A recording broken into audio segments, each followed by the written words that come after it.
계속해서 다음 주제로 가보도록 하겠습니다. 이른바 부의 대물림을 비판해 왔었던 홍종학 중소벤처기업부 장관 후보자.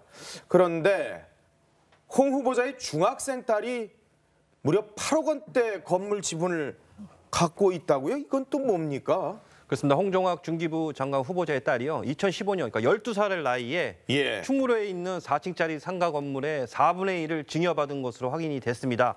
보통 이제 상가는 공시지가로 기준을 하는데요. 한 시가 8억이 넘는다고 하니까 시세가는 훨씬 넘겠죠. 이 건물의 당시 평가 금액은 34억 6천만 원이고요. 홍 후보자의 배우자도 딸과 똑같이 건물의 4분의 1을 증여받은 겁니다.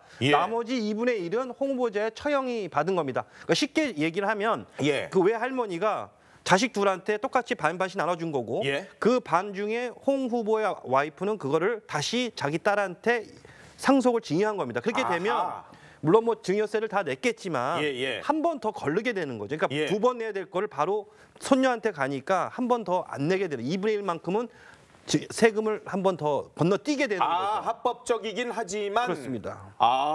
직접 홍종학 후보자가 어떤 얘기를 하는지 한번 들어볼까요? 제가 국회의원 시절에 우리 장모님께서 건강이 안 좋으셔가지고 제 증여가 이루어졌습니다. 적법한 절차를 따라서 증여세를 납부해서 이루어졌다고 생각을 하는데 국민의 눈높이에 비해서 과도한 부분이 있다는 지적이 있는데 제가 겸허하게 받아들이겠습니다.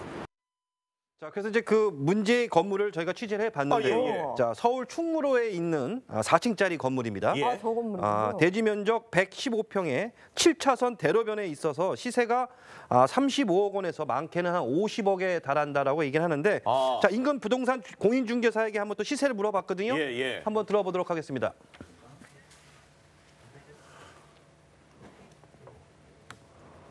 건물이 굉장히 보기에도 새 건물로 보이고 높아 보이고 좋아 보이네요. 그러니까 대로변에 있기 때문에 뭐 평당 한 5천 정도로 감안했을 때는 한 50억이 넘을 것으로 지금 얘기를 하고 있는데 한번 들어보시죠. 네.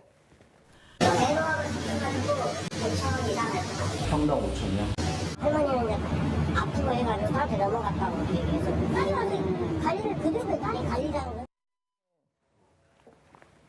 어쨌든 뭐 그 딸에게 합법적으로 세금도 다 냈다고 하지만 어떤 이런 부분에 대해서는 국민들이 과연 이거를 어떻게 바라볼까는 한번 홍 후보자가 한번 냉정하게 한번 생각을 해봐야 될 것으로 보입니다. 그러니까 적법하게 세금도 다 냈고 모든 것들이 합법적이긴 하지만 과연 국민의 눈높이에 맞을 것이냐 이 부분이 핵심인데 자, 그런 가운데 또 변수가 있네요. 홍종학 후보자가 국회의원 재직 시절에는 부의 대물림을 아주 강하게 비판을 했었다고 합니다. 그러면서 상속세, 증여세의 인상을 주장해왔다 그러는데 국회의원 당시의 발언 들어보도록 하겠습니다. 삼성 에버랜드는 지금 상속세를 여러 번 탈세하기 위해서 온갖 방법을 썼죠. 삼성 에버랜드는 지금 특별관리 대상에 들어가 있습니까? 그럼 여기에서 만약에 증여세 탈루 의혹이 있다면 수사에 들어가실 거죠. 자, 이 홍종학 후보자 결국 본인 말이 결국 덫이 되는 게 아닌가라는 생각도 드는데 그러니까 남은 안 되고 나는 된다 뭐 이런 또 비판을 받을 수 있을 것 같아요. 네, 그런 비판이 나오고 있습니다.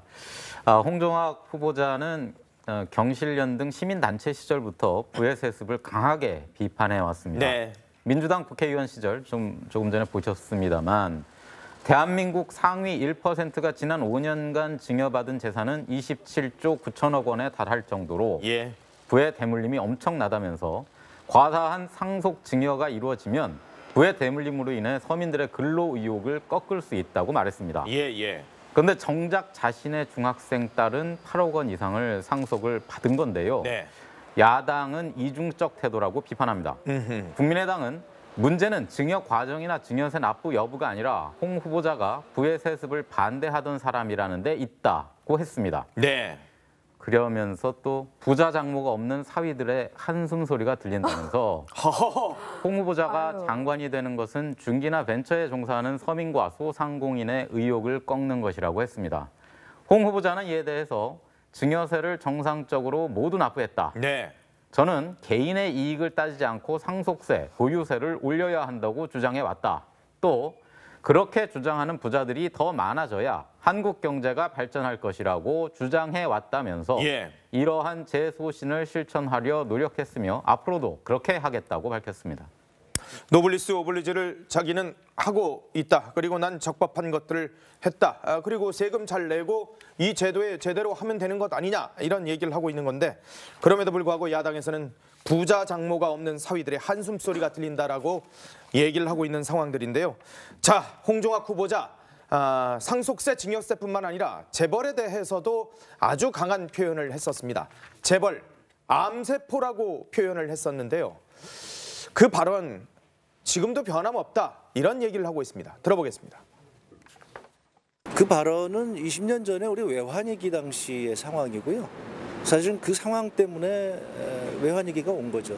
외환위기를 불러온 그 채무보증, 부당 그 지원들 이런 것 때문에 사실은 경쟁력 있는 기업들은 무너지고 그러다가 자기만 커지다가 결국에 가서는 재벌들도 다 도산하는, 줄도산하는. 그래서 지난 20년 동안 우리 정부가 노력을 해서 많이 해결을 했고요. 지금도 이제 조금 남아 있는 거죠. 그래서 자, 재벌이라는 대한민국의 아주 특수한 상황. 이에 대해서는 순기능과 악기능 이 평가가 좀 나뉘는데 너무나 이 재벌이나 대기업에 대해서 좀 적대적인 거 아니냐 이런 표현들이 또 나옵니다. 그렇죠. 상대적으로 일단 중소기업계는 그래서 환영의 뜻을 밝히고 있습니다. 홍 후보자가 중소기업에 대한 이해도가 높고 또 대기업의 기술 탈취나 불공정 거래 문제를 조정해 줄 거다. 이런 기대감을 드러내고 있습니다.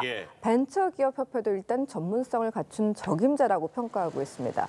하지만 대기업은 역시 우려의 시각을 보내고 있습니다. 홍 후보자가 논문을 낸 적이 있는데 제목을 정확하게 소개해드리면 이렇습니다. 재벌 문제에 관한 두 가지 견해. 진화 가설 대 암세포 가설 이건데요. 이 논문에서 바로 대기업을 암세포에 비유했고요. 8년 뒤 발표한 논문에서는 대기업을 육성한 박정희 정부가 히틀러의 나치즘과 상당한 유사점이 있다고 해서 일부 지적이 일었었습니다. 히틀러의 나치즘이요? 네. 또 국회의원 시절에서는 롯데와 신라 면세점 특혜를 주장하면서 5년 주기로 승인 기간을 대폭 줄여가지고 재벌 저격수라는 별명을 얻기도 했습니다. 한국당 정우택 원내대표, 그 법 때문에 업계가 엄청난 손실을 맞았고 또 면세점 직원들은 실직 위기에 내몰렸다면서 이런 엉터리 규제의 장본인 과연 그런 적임자일까 엄중하게 청문회에서 검증하겠다고 밝혔습니다. 하하. 김상조 공정위원장에 이어서 홍정학 후보자까지 재벌 저격수들이 내각에 계속해서 포진되고 있는 그런 모습들, 참여연대와 경실련 이런 시민단체들의 사람들이 계속해서 내각에 나오고 있는데 어떻습니까? 홍종학 후보자는 그런데 경제재정 전문가입니다마는 사실 중소벤처기업 전문가는 아니지 않습니까? 그렇죠. 그래서 어떻게 보면 이제 앞으로 청문회에서 인사청문회에서 좀 난항을 겪을 수 있지 않겠느냐 이런 얘기도 나오거든요. 그 이유 자체가 어떻게 보면 청와대가 일단 선택한 거는 전문가보다는 통과가 좀 더 쉬운 정치인을 선택을 한 거잖아요. 일단 홍종학 후보자의 인사청문회 같은 경우는 다음 달 중순쯤에 열릴 걸로 일단은 현재 상황을 보여줍니다. 근데 어떻게 보면 말씀드린 것처럼 문재인 정부 내각의 마지막 퍼즐이에요. 여기 자체가 그러니까 한 차례 어떻게 보면 고비를 마신 후에 고심 끝에 결국은 정치인 카드를 꺼내들었다 이렇게 볼 수 있는 건데요. 일단 전현직 출신 장관 후보자들이 이번 문정부 출범 후에는 이제까지는 불패 행진을 이어가고 있어요. 근데 하지만 이번에 홍 후보자 같은 경우는 야권에서도 좀 비판을 쏟아내면서 청문회 때 한번 보자 이렇게 좀 단단히 벼르고 있기 때문에 통과 자체는 아직까지 예측하기 좀 힘든 상황입니다. 야당은 홍종학 후보자에 대해서 전문성이 없는 문 대통령 캠프 출신의 인사라면서 철저한 검증을 예고하고 있어요. 그래서 정우택 자유한국당 원내대표 같은 경우는 돌고 돌아서 기업이나 벤처 경험이 전혀 없는 신문 정치인으로 낙찰됐다. 이러면서 이거는 보온 인사, 코드 인사다 이렇게 비판을 했고 국민의당도 강한 유감을 표시했거든요. 그리고 이제 현 정부의 인사 시스템을 좀 꼬집으면서 이번 청문회에서 한번 철저하게 한번 검증해 보겠다. 정치인이라도 이번에는 확실하게 검증하겠다. 좀 이렇게 날을 세우고 있는 모습입니다. 계속해서 다음 주제로 가보도록 하겠습니다. 이른바 부의 대물림을 비판해 왔었던 홍종학 중소벤처기업부 장관 후보자. 그런데 홍 후보자의 중학생 딸이 무려 8억 원대 건물 지분을 갖고 있다고요? 이건 또 뭡니까? 그렇습니다. 홍종학 중기부 장관 후보자의 딸이요. 2015년, 그러니까 12살의 나이에 충무로에 있는 4층짜리 상가 건물의 4분의 1을 증여받은 것으로 확인이 됐습니다. 보통 이제 상가는 공시지가로 기준을 하는데요. 한 시가 8억이 넘는다고 하니까 시세가는 훨씬 넘겠죠. 이 건물의 당시 평가 금액은 34억 6천만 원이고요. 홍 후보자의 배우자도 딸과 똑같이 건물의 4분의 1을 증여받은 겁니다. 나머지 2분의 1은 홍 후보자의 처형이 받은 겁니다. 그러니까 쉽게 얘기를 하면 그 외할머니가 자식 둘한테 똑같이 반반씩 나눠준 거고 그 반 중에 홍 후보의 와이프는 그거를 다시 자기 딸한테 상속을 증여한 겁니다. 그렇게 되면 물론 뭐 증여세를 다 냈겠지만 한 번 더 거르게 되는 거죠. 그러니까 2번 내야 될 거를 바로 손녀한테 가니까 한 번 더 안 내게 되는 2분의 1만큼은 세금을 한 번 더 건너뛰게 되는 거죠. 합법적이긴 하지만 그렇습니다.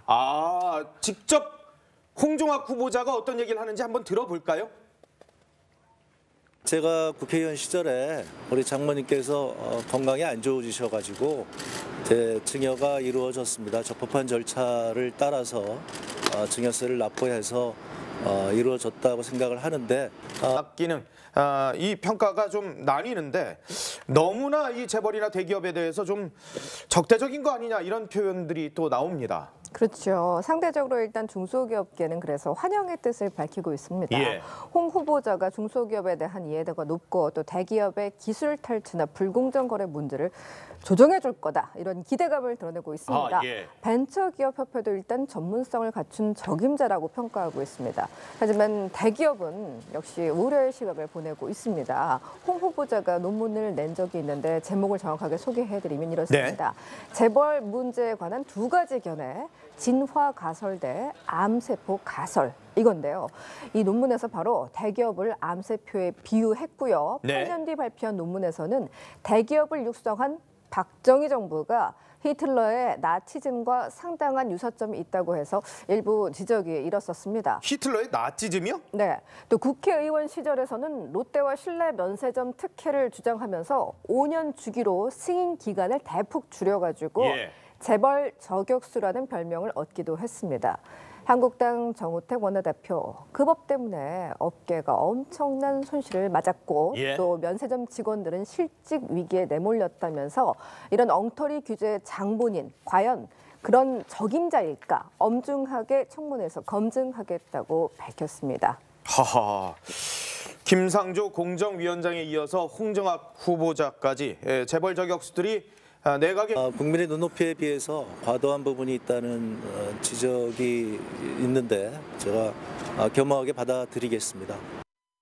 자, 그래서 이제 그 문제의 건물을 저희가 취재를 해봤는데요. 자, 서울 충무로에 있는 4층짜리 건물입니다. 저 건물이군요. 대지 면적 115평에 7차선 대로변에 있어서 시세가 35억 원에서 많게는 한 50억에 달한다라고 얘기를 하는데 자, 인근 부동산 공인중개사에게 한번 또 시세를 물어봤거든요.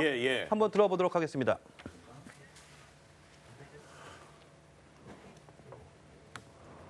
건물이 굉장히 보기에도 새 건물로 보이고 높아 보이고 좋아 보이네요. 그러니까 대로변에 있기 때문에 뭐 평당 한 5천 정도로 감안했을 때는 한 50억이 넘을 것으로 지금 얘기를 하고 있는데 한번 들어보시죠. 네. 평당 5천이요? 할머니는 이제 아프고 해가지고 사업에 넘어갔다고 얘기해서 딸이 와서 관리를 그대로 딸이 관리자는 거예요. 어쨌든 뭐 그 딸에게 합법적으로 세금도 다 냈다고 하지만 어떤 이런 부분에 대해서는 국민들이 과연 이거를 어떻게 바라볼까는 한번 홍 후보자가 한번 냉정하게 한번 생각을 해봐야 될 것으로 보입니다. 그러니까 적법하게 세금도 다 냈고 모든 것들이 합법적이긴 하지만 과연 국민의 눈높이에 맞을 것이냐 이 부분이 핵심인데 자 그런 가운데 또 변수가 있네요.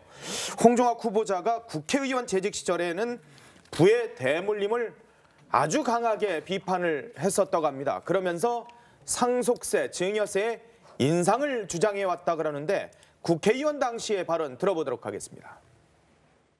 삼성 에버랜드는 지금 상속세를 여러 번 탈세하기 위해서 온갖 방법을 썼죠. 삼성 에버랜드는 지금 특별관리 대상에 들어가 있습니까? 그럼 여기에서 만약에 증여세 탈루 의혹이 있다면 수사에 들어가실 거죠. 자, 이 홍종학 후보자 결국 본인 말이 결국 덫이 되는 게 아닌가라는 생각도 드는데 그러니까 남은 안 되고 나는 된다. 뭐 이런 또 비판을 받을 수 있을 것 같아요. 네, 그런 비판이 나오고 있습니다. 홍종학 후보자는 경실련 등 시민단체 시절부터 부의 세습을 강하게 비판해 왔습니다. 네. 민주당 국회의원 시절 조금 전에 보셨습니다만 대한민국 상위 1%가 지난 5년간 증여받은 재산은 27조 9천억 원에 달할 정도로 예. 부의 대물림이 엄청나다면서 과다한 상속 증여가 이루어지면 부의 대물림으로 인해 서민들의 근로 의욕을 꺾을 수 있다고 말했습니다. 예. 그런데 정작 자신의 중학생 딸은 8억 원 이상을 상속을 받은 건데요. 네. 야당은 이중적 태도라고 비판합니다. 국민의당은 문제는 증여 과정이나 증여세 납부 여부가 아니라 홍 후보자가 부의 세습을 반대하던 사람이라는 데 있다고 했습니다. 네. 그러면서 또 부자 장모가 없는 사위들의 한숨 소리가 들린다면서 홍 후보자가 장관이 되는 것은 중기나 벤처에 종사하는 서민과 소상공인의 의욕을 꺾는 것이라고 했습니다. 홍 후보자는 이에 대해서 증여세를 정상적으로 모두 납부했다. 네. 저는 개인의 이익을 따지지 않고 상속세, 보유세를 올려야 한다고 주장해 왔다. 또 그렇게 주장하는 부자들이 더 많아져야 한국 경제가 발전할 것이라고 주장해 왔다면서 이러한 제 소신을 실천하려 노력했으며 앞으로도 그렇게 하겠다고 밝혔습니다. 노블리스 오블리주를 자기는 하고 있다. 그리고 난 적법한 것들을 했다. 그리고 세금 잘 내고 이 제도에 제대로 하면 되는 것 아니냐 이런 얘기를 하고 있는 건데 그럼에도 불구하고 야당에서는 부자 장모가 없는 사위들의 한숨 소리가 들린다라고 얘기를 하고 있는 상황들인데요. 자, 홍종학 후보자 상속세, 증여세뿐만 아니라 재벌에 대해서도 아주 강한 표현을 했었습니다. 재벌, 암세포라고 표현을 했었는데요. 그 발언 지금도 변함없다 이런 얘기를 하고 있습니다. 들어보겠습니다. 그 발언은 20년 전에 우리 외환위기 당시의 상황이고요. 사실은 그 상황 때문에 외환위기가 온 거죠. 외환위기를 불러온 그 채무보증, 부당 그 지원들 이런 것 때문에 사실은 경쟁력 있는 기업들은 무너지고 그러다가 자기만 커지다가 결국에 가서는 재벌들도 다 줄도산하는. 그래서 지난 20년 동안 우리 정부가 노력을 해서 많이 해결을 했고요. 지금도 이제 조금 남아 있는 거죠. 그래서 자, 재벌이라는 대한민국의 아주 특수한 상황. 이에 대해서는 순기능과